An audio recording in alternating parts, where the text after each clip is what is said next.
Küçük zannediyorum direkt. Bitirmediler daha işlerini aşırı bitirsinler işlerini. Ceket kaçak. Aşırı bitecekler. Kaçta pircivat yapma. Bir bana katıyor normal mi? Normal diyeceğim işte ballar normalde oturalım.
Утром в 6:40 к нам ворвались Беркут.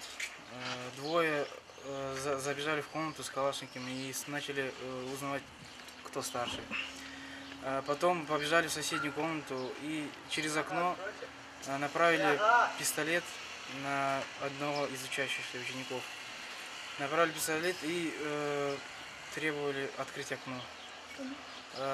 Ученик открыл окно, потом они забежали в комнату и сказали всем сидеть тихо. Потом попозже, чтобы вышли. Потом мы сидели в комнатах, а они оставили нас в комнатах и сами пошли к Хадыраджаю и взломали ему тоже двери, разбили окно, открыли двери и взломали. А там уже дальше мы сидели в комнатах.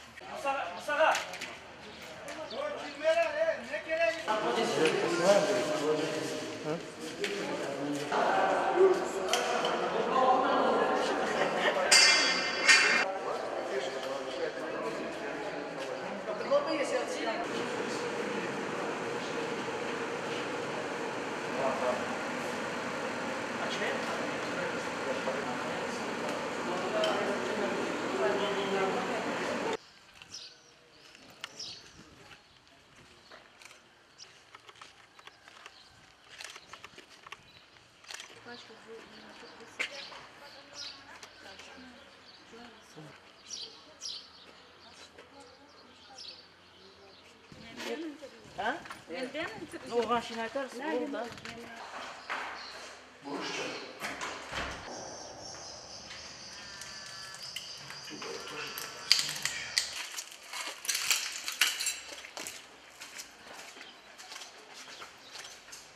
Ну, это было где-то в 6:30, около 7 часов утра. Мы еще спали, но я услышала, что как будто что-то ломают от звука. И муж тоже проснулся, и он еще не успел одеться, выйти, как они уже с коридора подходили в комнату сюда, заходили с дверей. Что было дальше? Ну, они хотели зайти, потом увидели, что маленький ребенок, вышли, и муж вышел туда к ним. Там я не знаю, что они нам не разрешали туда выходить. Спросили телефон, но я сказала, что я не буду никому звонить, пусть он останется при мне. Как бы мой телефон не забрали, оставили. Потом, после того, как они обыскали соседнюю рядом квартиру, комнату, кухню, зал, нас попросили перейти туда, и они пришли сюда. Испугались и дети, потому что они их увидели. Изначально мальчик сразу начал плакать, то есть в масках с оружием. Девочка постарше, она как бы уже знакома по телевидению. Увидела их, но из комнаты тоже сама не выходила, потому что ей было страшно.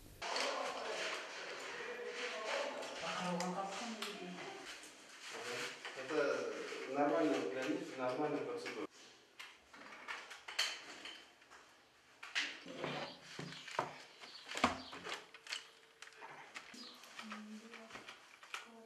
Около 20 человек.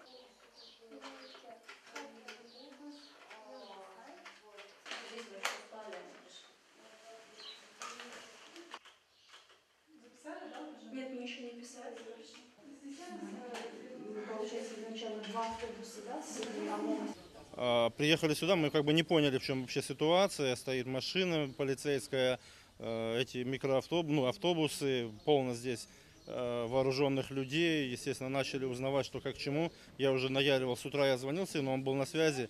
Потом уже где-то в часов, наверное, 7:30-8 уже не было с ним, трубку никто не брал. И потом сказали, что изъяли у них телефоны, то бишь вооруженные люди изъяли у них телефоны. И поэтому как бы можете не звонить. Вот, поэтому, естественно, были переживания. Мы приехали, я увидел здесь и понимаю, что мой сын там, я не могу попасть к нему, он не может выйти ко мне. Вооруженные люди, непонятные, без званий, без опознавательных особо знаков. Поэтому, естественно, это все насторожило.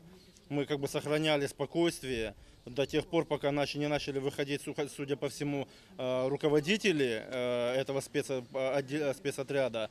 И мы просим какие-то дать объяснения, они не дают, просто молча улыбаются. Я не знаю, считая нас за каких-то баранов, что и дети наши ничего не стоят, то бишь можно так ворваться, напугать детей.